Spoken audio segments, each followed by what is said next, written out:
President of Mongolia, Tsakhiagiin Elbegdorj, visited the Kim Il-sung University on the day he concluded the state visit to the Democratic People's Republic of Korea. The Mongolian president delivered a lecture to scholars, professors, and students of the university on foreign policy of Mongolia and the relations between Mongolia and the Democratic People's Republic of Korea. I convey my sincere greetings to the scholars, professors, faculty members, and students of the Kim Il-sung University.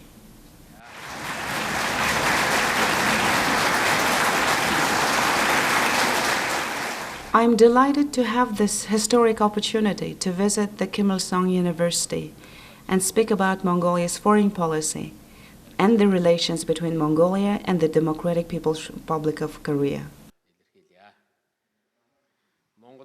Mongolia is a peace-loving, independent, open country conducting multi-pillar foreign policy. The policies of the Mongolian statehood have centuries-long traditions. As many of you know, in the 13th to 14th centuries, Mongolians had built the greatest empire on earth. And in those times, the Mongol Empire crafted its policies and governed the country by a written law, and the law was called Ikhtasik. Back then, in the times of the Great Mongol Empire, Mongols promoted free trade and ran open foreign policy. Scholars note that it was precisely in the years of the Mongol Empire that the Oriental and Occidental worlds, Asia and Europe, were genuinely connected. The Great Mongol Empire respected the people's freedom of faith and freedom to create. The empire ran very active policies toward Asia, Europe, and Middle East. These were the Mongol envoys, messengers, and diplomats that embodied and molded diplomatic immunity in the true sense of the word. You may have also heard that for foreign missions, the Mongol envoys and diplomats were given golden, silver, copper, brass, and wooden gerge plates that carried the Han's decree affirming the immunity of the bearer of the gerge and calling for his free passage and travel. These were the times when Mongolia strived to establish trusted relations and engage in talks with other countries with trust and confidence. And I wish to note that the Great Mongol Empire never waged wars without a justifiable reason. Being built and flourished across centuries, the Great Mongol Empire had seen a collapse, disunity, and decadence through centuries. Modern Mongolia regained her freedom and independence in December 1911. After proclaiming her independence and freedom, Mongolia engaged in very active foreign policy. In 1961, Mongolia joined the United Nations organization. Any speech on Mongolia's foreign policy will not be complete without noting some very crucial aspects of our domestic policy, for Mongolia's foreign and domestic policies are entwined and holistic. Mongolia is a country respecting human rights and freedoms, upholding rule of law and pursuing open policies. Mongolia holds dear the fundamental human rights of its citizens, freedom of expression, right to assembly, and the right to live by his or her own choice. I believe in the power of freedom. Freedom is an asset bestowed upon every single man and woman. Freedom enables every human to discover and realize his or her opportunities and chances for development. This leads a human society to progress and prosperity.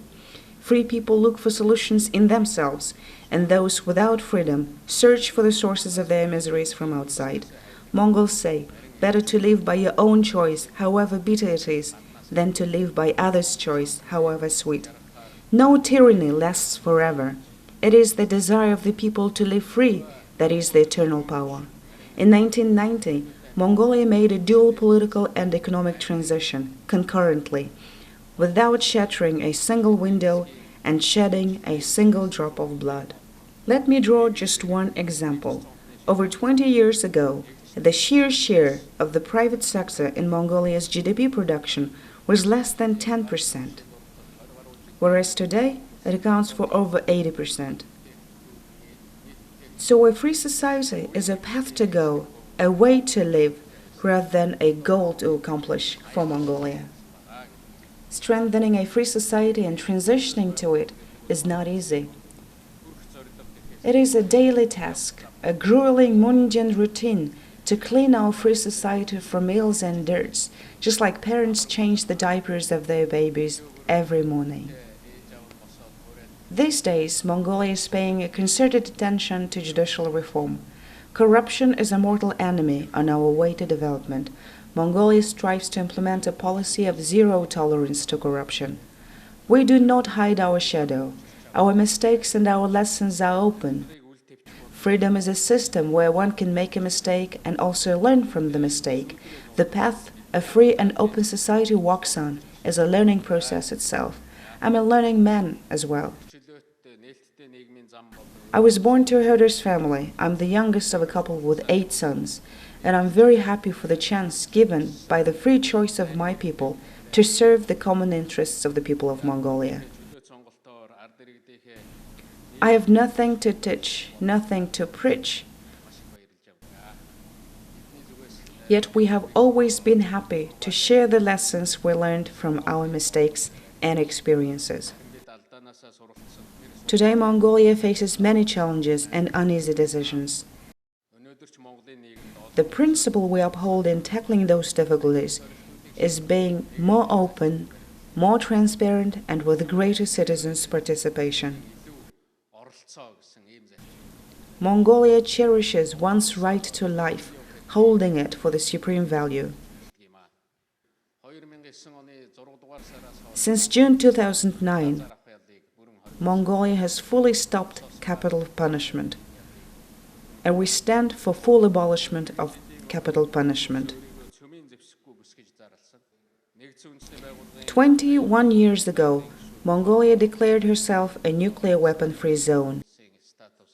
The 5 permanent member states of the UN Security Council have confirmed Mongolia's status in writing. Mongolia prefers ensuring her security by political, diplomatic, and economic means. As of today, Mongolia established and maintains diplomatic relations with 172 out of 193 UN member states. Mongolia pursues active policies in our region and in multilateral fora. Now let me briefly speak about Mongolia and the Democratic People's Republic of Korea relations. The relations between the peoples of Mongolia and Korea date back centuries ago. During my current visit, I visited a historical monument, the tomb of King Kongmin. And I was deeply touched and impressed to learn of the story, of the beautiful story of love, affection, and respect between the King Kongmin, the king of Koryo, and his Mongol queen. And today, Mongolia and the DPRK maintain traditionally good relations. Our bilateral relations are the fruits of hard and hearty efforts of our honorable seniors. Mongolia is the second country to establish diplomatic relations with the DPRK. On October 15, 1948, Mongolia and the DPRK signed an agreement of mutual recognition. In early 1950s, in the heat of the Korean War, our 2 countries decided to establish respective embassies in the 2 countries. The first ambassador of Mongolia to the Democratic People's Republic of Korea was a renowned statesman of Mongolia who served as the chairman of the Presidium of the State Great Ural for many years, Mr. Tsakhiagiin Elbegdorj. And during the war, when ambassadors were urged to leave the country for security considerations, Ambassador Sambo was the only ambassador to stay behind in DPRK. And he said, "We're not that type of people who leave the friends behind. I will stay with Comrade Kim Il-sung during these hard times." In 1956, during the post-war extensive construction and development works in DPRK, leader Kim Il-sung visited Mongolia for the first time.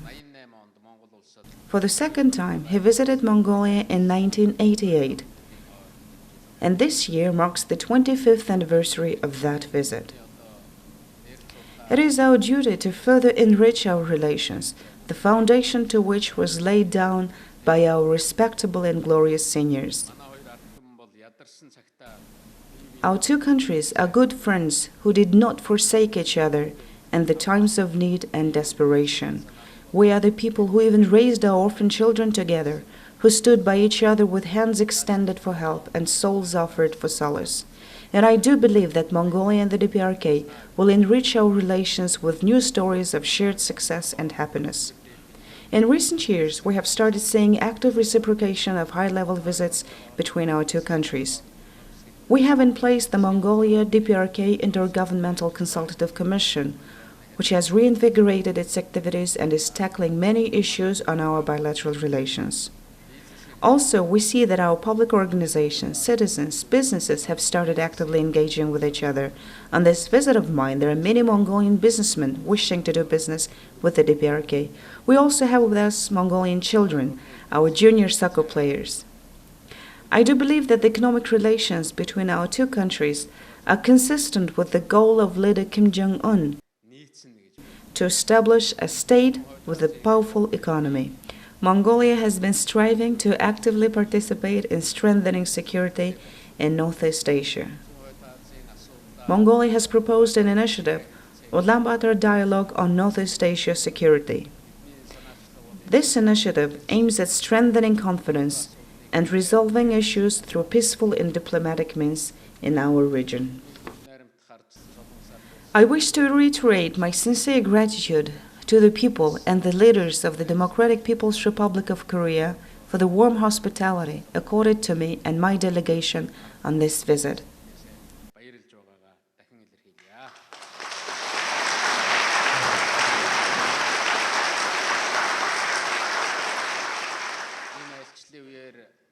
During this visit, I have met with the leaders of the DPRK and engaged in crucial talks and dialogues to invigorate and boost our relations in political, economic, social, cultural, sports, and humanitarian sectors. We unanimously agreed that expansion of relations in education sector, academic exchanges of scholars, students, and youth is vital for our bilateral cooperation. There are ample opportunities for us to invite the DPRK athletes, sportsmen, and artists to Mongolia, and to also arrange the visits of Mongolian artists and athletes to DPRK and engage in joint projects and programs, and we shall support such efforts. I was very excited and happy to attend the opening of a soccer tournament of junior soccer players of our two countries yesterday in front of 50,000 fans and spectators in the stadium.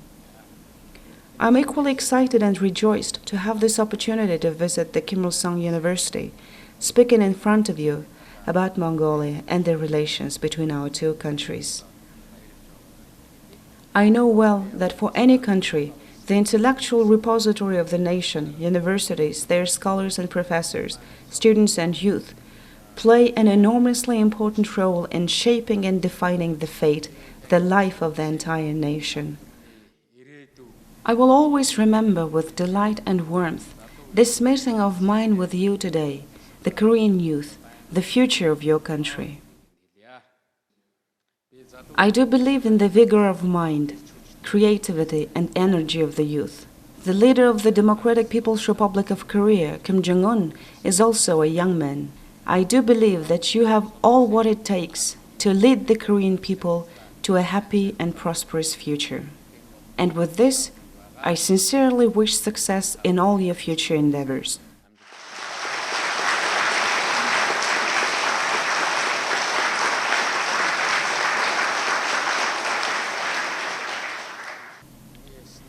I would be happy to respond to any questions that you might entertain. Thank you. 감사합니다.